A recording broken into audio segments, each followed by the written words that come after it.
Hinimay ni Mahal na Reyna, Edwin Hamora, ang post ni Jun Abines regarding sa fake DDS or peking Duterte supporter. Doon kasi sa post ni Jun Abines, at ito nga po yan, ay iisang tao lang naman ang kanyang kaaway. At ito kagrupo niya yata sa Duterte group sa Cebu.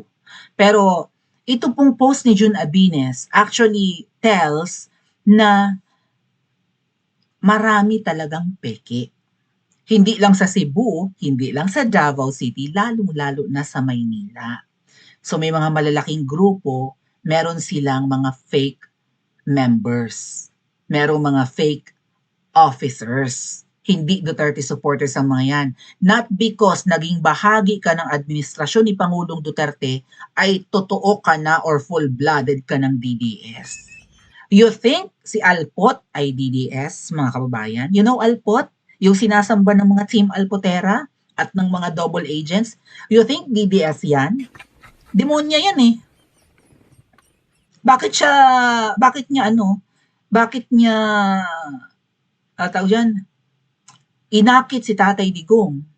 Bakit inagaw niya? Bakit sumalisi siya sa pagsasama ni Ma'am Hanilet at tsaka ni PRRD? Bakit niya pinangangalantaran in The Hague yung malaswang picture si Tatay Digong, nakuha niya. Nakukuha na niya ng picture, ibig sabihin, proof yun na magkasama sila. Katabi niya sa pagtulog, nakukuha niya ng pictures, either nakahiga, or maybe naggumagamit ng banyo. So, nakita yan ni Miss Maharlika. Isa pang sign ng mga fake DDS, inaaway nila si Miss Maharlika. Ang daming signs, mga kababayan. You can spot the signs nitong mga fake DDS. Bakit mo aawayin si Mother Dragon? Nanganganib na nga ang buhay. Yan na nga naman ang katwiran ko, mga kababayan eh. Kung bakit ako nakasupport kay MD. Okay? Kay Miss Maharlika. Not because magkakilala kami, pero tinimbang ko, inobserbahan ko itong mga Duterte vloggers. Itong mga vloggers na nagdi-discuss ng politics. Sabi ko, sino sa mga to ang totoong matapang? Ito bang malimit may picture kay Tatay Digong? Ito bang nai-invite sa Malacanang? Ito bang nai-invite sa Davao? Ito bang laging may selfie? Okay, hindi naman sila pagkakatiwala ang makalapit kung hindi sila totoong DDS. O itong si Maharlika na nasa US, hindi naman makalapit sa mga Duterte. Pero isinusugal na ang buhay, right? Dahil binibisto niya ang korupsyon at kasamaan ng angkan ng mga magnanakaw. Nung sinabi niyang may babaeng ahas, ibig sabihin may traidor sa Pilipinas at nakatira sa palasyo ng Kamangyang, maraming kumawala kay Miss Maharlika. Oh. And then eventually na-booking na yung mga expose ni Miss Maharlika, totoo. May pinakidnap sa Turkey, may heavy luggage issue si Tambaluslos. Si babaeng ahas ang nasusunod at hindi singiwi tamad. Singiwi may pulveron video. Ano yung pambabaliktad ng mga fake DDS? Si Miss Maharlika at saka si Spokes Harry Roque ang dapat sisihin daw. Kaya nakulong si Tatay Digong. Hindi dapat daw nilabas yung pulveron video. My God, mga kababayan, bakit hindi ilalabas? Proof yun na addict yung demonyong yan. Yang lampang yan na nagpapalubot sa halagang 2.3 million, sabi ni Dean Chase. Patunay yun na wala yan sa tamang pag-iisip at may lulong sa droga. Bakit kinokontra nila? Right? Ano ba yung recent expose ni Miss Maharlika? Meron na namang bagong expose si Miss Maharlika. Yan na kay Dean Chase pa rin. Diversion daw yan, mga kababayan, para hindi mapag-usapan ang totoong issue. Ganyan nila sinisiraan si Mother Dragon. Ang galing nila mag-imbento ng kwento. Dinudurog nila, tinatarget nila si Mother Dragon. Tama? Ano yung narrative nila ngayon? Diversion yan ni Maharlika para hindi mapag-usapan ang totoong problema ng Pilipinas. Ang totoong ang problema ng Pilipinas ay yung pinapatungkulan noong binibembang sa Jewetels eh. It means to say na hindi normal ang taong yun. May asawa, may anak, nagbabayad ng millions, mabembang lang sa duet. Matusok lang ang tumbong. Oh. So, Saan galing yung milyones niyang ipinambabayad sa tarugo ni Mr. Tubig? At si Mr. Tubig nagsabi nga na baha ang pulveron at iba't iba pang mga droga kapag kasama niya yung mag-asawa sa US. Siya binayaran ng 2.3 million pesos, may isa pa siyang kasama binayaran ng halos 1 milyon. So saan galing ang ipinapangtusok sa puwit? Ang pambayad sa ipinantutusok sa puwit noong niwi. At Nyodik, yung kasama nga na namatay sa US na Pinoy, natigok sa overdose ng kokaina. Yung mga expose ni Miss Maharlika, sino ang tinatamaan niyan? Singiwi, anong diversion? Kaya kurakot, kaya magnanakaw, mahal ang bisyo. Okay? And nananalaytay sa ugat. Anong diversion? Lahat ng nangyayari sa politika sa Pilipinas, 'di ba? Napag-uusapan. Hindi na nga lang magkanda-ugaga at marami pang ibang pwedeng itapik. Alright? So, ito si Jun Abines, sabi ko sa inyo, madadagdagan kami. Kaming mga nakahalata na meron talagang mga peking DDS. Bakit sambang-samba kay Mangga tong mga to? Bakit todo kampanya sila kay Mangga at hindi nila ikinakampanya, hindi nila pinanggigigilang ikampanya ang Duterten? Noong 2025 elections, yung mga senatorial balls ni Tatay Digong, hindi nila pinupush. Si Mangga lang ang pinupush nila. Ano ibig sabihin? Doon sila may napapala. Sa pagbibenta ng mangga. Hinog na hinog, hitik na hitik eh. Wala silang mapapala sa Duterte, hindi nila kinakampanya. Ang daming signs. Hindi pa sila nakontento sa pag-atake kay Miss Maharlika, pati si Spokes Harry Roque, tinatrabaho nila. Right? Kaya nga nila binulabog yung dahig. Kaya nga nagkagulo-gulo doon, no? May mga pinapuntang double agents sa Team Alpotera para mabuwag ang pagtitipo ng mga Pilipino sa dahig. Kasi hindi lang naman sa Pilipinas may mga gathering.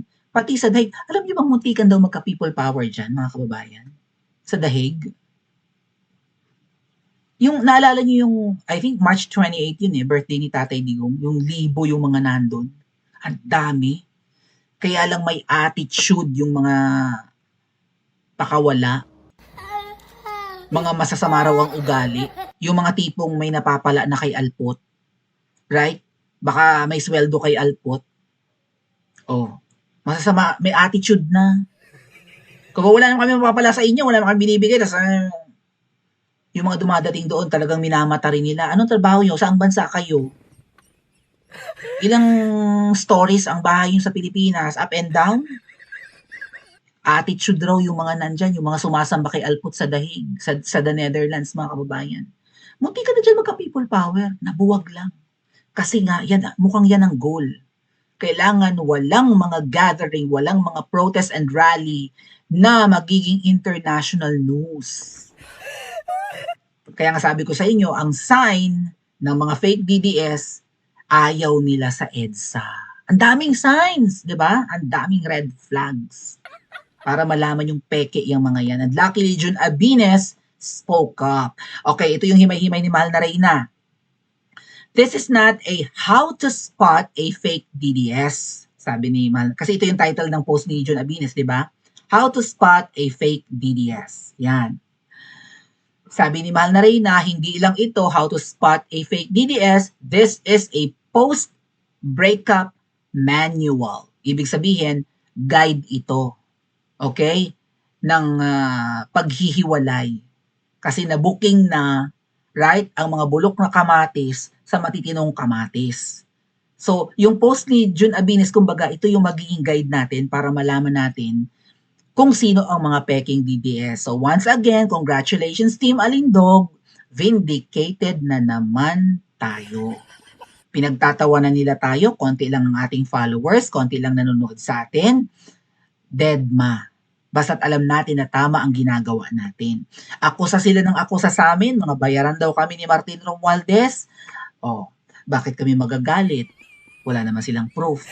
At hindi naman totoo. Right?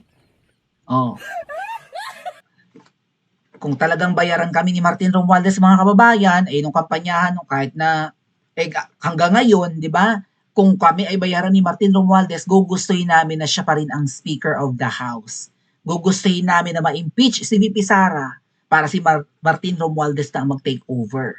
Makabalik siya as Speaker of the House, and then maungusan niya kung sino man ang Senate President, siya ang magiging Vice President. O, kung sumasamba kami kay Martin Romualdez, di gugustuhin namin siyang maging presidente rin. Sukang-suka nga kami kay Tambalustos mga kababayan. So again, sunog na naman ang paninira sa amin ng mga alputera. And now, for sure, may mga kumakampi sa inaaway ni Jun Abines. Kasi maraming kaibigan yung binanggit niyang tao dyan. At kaibigan niya ni Libag. Magkakasundo yung mga yan. Sabi ko nga sa iyo, nakaharap ko ang mga vloggers na yan. Sa Davao City, si Jun Abines lang ang nag-agree sa akin na ang huli nating hura ay dapat EDSA. Ang huli nating pag-asa, EDSA. Siya lang ang nag-agree. Even his wife, kasi kasama nga yung asawa niya doon. Nung masipag din yun, I think admin ng kanyang page, yung kanyang asawa. So shout out ma'am kung napapanood mo yung vlog ko. No?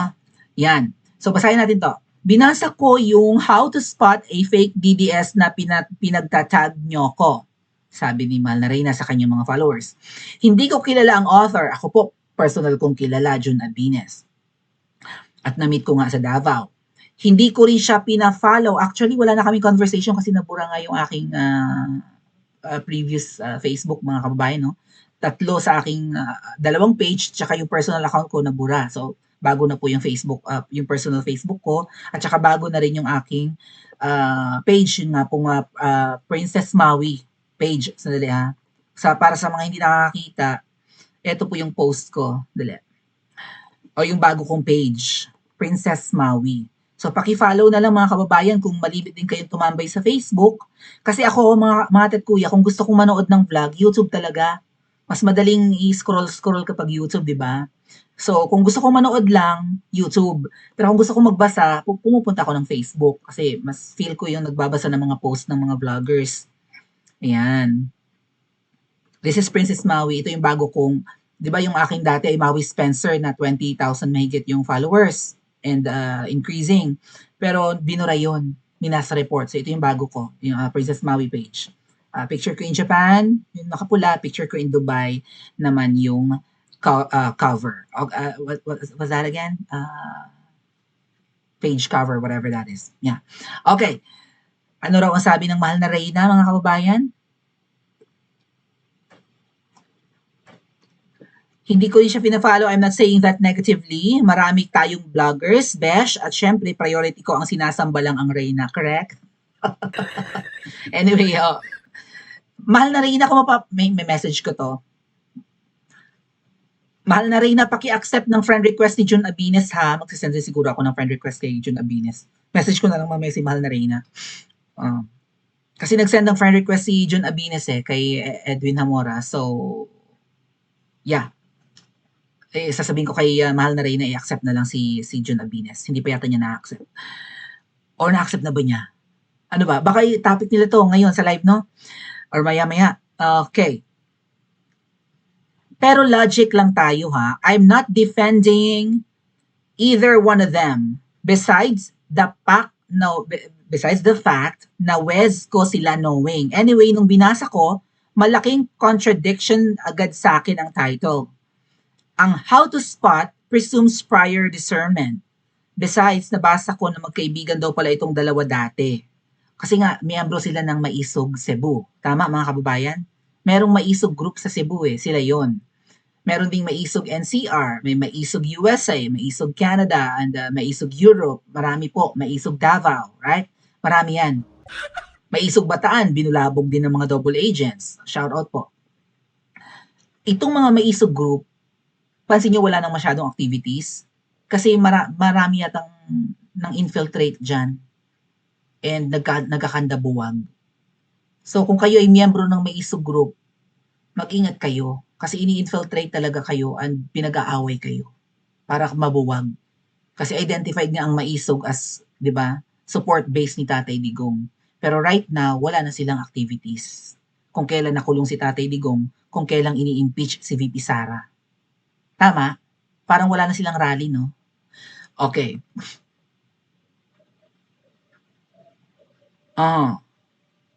So yon, by circumstance, not confession, lumalabas na yung inaatake niya ngayon ay dati niyang kaibigan at kaalyado. So malinaw ang problema. Claim A, I can spot fake DDS. Fact B, okay, I was close allies with this person for years. Resulta, either hindi talaga siya marunong mag-identify ng fake, o kumbaga objective lang si Mahal na Reyna, hindi agad siya kumakampi kay Jun Abines, okay? Hindi talaga siya marunong mag-identify ng fake. And two, fake lang ang isang tao kapag may falling out na. Makes sense? Pero magaling kasing mangbudol Mahal na Reyna eh. Mahusay ang pagkakabudol. So, dahil nabudol siya, binibigyan niya ngayon ng guide yung ibang tao. Tama mga kababayan? Na mag-ingat sa mga peke. Parehong binasag ang authority ng listahan niya. Logic lang to mga friendships ha, hindi fandom war. Pansinin niyo po ang galaw. Nagsimula sa general traits. Pera, fame, and security. Kasi nga, di ba, narcissist yung ibang mga fake DDS. Nauwi sa specific accusations. Scripted arrest, bullying, cowardice. Pinangalanan niya kasi si Ibiho Galbot. Tapos biglang basagan ng mukha, so I can punch him in the face. Kasi nga personal, magkagrupo sila. And ganyan na ngayon nangyayari sa kanya. 'Di ba? Biro mo makulong ka, maaresto ka. Hindi ba nakakatakot at nakakanervyos 'yun? Right? Kawawa pamilya mo kung makukulong ka. Tsaka hinaras talaga si Jun Abines, 'di ba, nung inaresto siya sa utos ni Torre di umano? Sinugod sila sa bahay. Kinukuha pa yung mga gadgets niya. Tapos sasabihin mo yung aresto peke. So, sasambula talaga yung galit ni Jun Abines doon sa isang miyembro or sa isang DDS kuno. Hahahanak ng pattern, laundering. Checklist muna tapos i-retrofit ang tao. Mukhang prinsipyo pero post hoc rationalization lang. At sorry ha, pangit ang pivot to violence. Ay, hindi siya nag-agree, no? Kontra si Mahal na Reyna. So magkaiba yung aming opinion. For miscongeniality lang tayo mga friendship. Kapag ang usapan biglang napunta sa suntukan, tapos na ang moral high ground. Wala kang medal. Kung solid ang katotohanan mo, hindi mo kailangan ng kamao. Wala. Ay, nanggugurgur na yung kalaban. Gumagastos ang kalaban. So, paano ka lalaban? Magpapaapi ka na lang? Oh. Eh kumbaga matapang lang yung EB di umano dahil nga kaya niyang batikusin dahil nasa comfort siya ng kanyang kwarto, right? Binabalahura niya yung mga kababaihan, pati siya ngayon binabalahura na rin, matapang ka lang yata porke babae kalaban mo eh. Matapang ka lang kasi nasa loob ka lang ng kwarto mo, lumabas ka. Magharap tayo. After all, magkasama naman tayo sa mga event ng araw. Right? Magkasama sila sa mga hakbang ng maisog rally dyan sa Cebu. Magkasama kaming lahat sa Davao City. Oh, lumabas ka. Magharap tayo. Angas-angas mo sa social media, ayaw mong lumabas eh. Parang ganun yung punto ni Jun Abines. Kuha nyo? Oh. Tsaka yung effort ni Jun Abines, mga tit kuya ha, nung inaakala niya na magpi-people power na, di ba, lumuwas talaga ng Maynila. Marami silang mga taga Cebu lumuwas ng Maynila. Unfortunately, na disperse ng mga double agents yung mga rally, yung sunod-sunod na rally. So yun ang nakakalungkot, no? Ay yung iba kaya, itong kanya nakakaaway kaya, ano ang effort? Social media lang. Ganun ba yon? Okay. He talks tough against women. Now I'm challenging him that we meet in person and settle things like a man. So kunwari, depensa sa babae pero nauwi naman sa performative masculinity. Ibig sabihin, ang tapang ay situational, hindi principled. At dito napapasok ang mas malaking problema ng mga alputeras. Nag-aaway ang mga to. Despite na hindi nag-a-agree si Mahal na Reyna sa isinulat ni Jun Abines kasi for sure may emotion kasi. May hugot, tama ba mga kuya? May pinanghuhugutan si Jun Abines. So, full of emotions yung kanyang expose, yung kanyang pagbubulgar at paglalantad. And dala rin yan ng frustrations, mga kababayan, na biro mo yun, 2024, 2023, nagsisimula na kaming lumaban. And anong taon na? Hindi tayo manalo-nalo dahil sa mga saboteurs na ito, sa mga sabotahe, sa mga espiya. Right? Bawat araw, kinakabahan ka. Ang tagal mo nang kinakabahan na baka anytime may sisipot na namang pulis sa pamamahay mo kung nandyan ka sa Pilipinas at uhulihin ka. So, may pinanghuhugutan talaga. Iba lang ang perspective ni Mahal na Reyna, hindi lang siguro niya nilagay ang sarili niya sa sitwasyon ni Jun Abines. So, yeah. No? Pero ang malinaw, nag-a-agree si Mahal na Reyna na nag-aaway-away na ang mga Duterte supporters. Bakit? Kasi merong double agents, merong mga alpoteras. May sumasamba kay Alpot, may nakakahalata na peke. Si Alpot at ang mga sumasamba sa kanya. Karamihan pa sa sumasamba kay Alpot, pati kay Mangga, anti-Harry Roque. Hindi lang anti-Maharlika. Pero kung titingnan mo, ang dalawang taong yan, ang pinakaginigipit ng administrasyon ngayon kasi kay Miss Maharlika lumalapit ang mga puting ahas, si Spokes Harry Roque rin ay matalik na kaibigan ni VP Sara, 'di ba? At maangas din sa pagbatikos kay Ngiwi. Even kay Mangga. Nagsosolian na ng kandila, so hindi na magkumari sa kumpil, sa ninang, whatever. Kasi mali ang advocacy ng mga inanitan, kanya-kanyang pabida, paramihan ng followers, kanya-kanyang benta ng anything Duterte, t-shirts, mugs, payong, lahat iniimprenta, unan, kinang ina. Yan po rin ang isa sa mga signs. So tama si Mahal na Reyna dito. Isa rin yan sa mga signs ng mga fake DDS. Pinagkakakitaan sa ganyang mga bagay ang mga Duterte. Kaya nga umimik si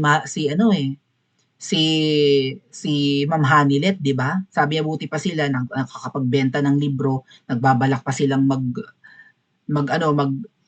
mag-shoot ng documentary. Alam niyo yung feeling ko, mga kababayan, kung halimbawa natuloy nga at hindi na booking si Alpot, yung mga documentaries na isushoot ni Alpot, baka mamaya, pabor sa kanya yun eh.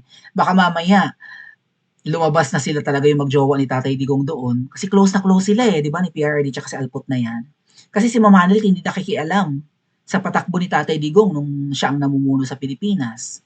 Di ba? Ayaw niya na nai-impluwensya niya yung kanyang asawa.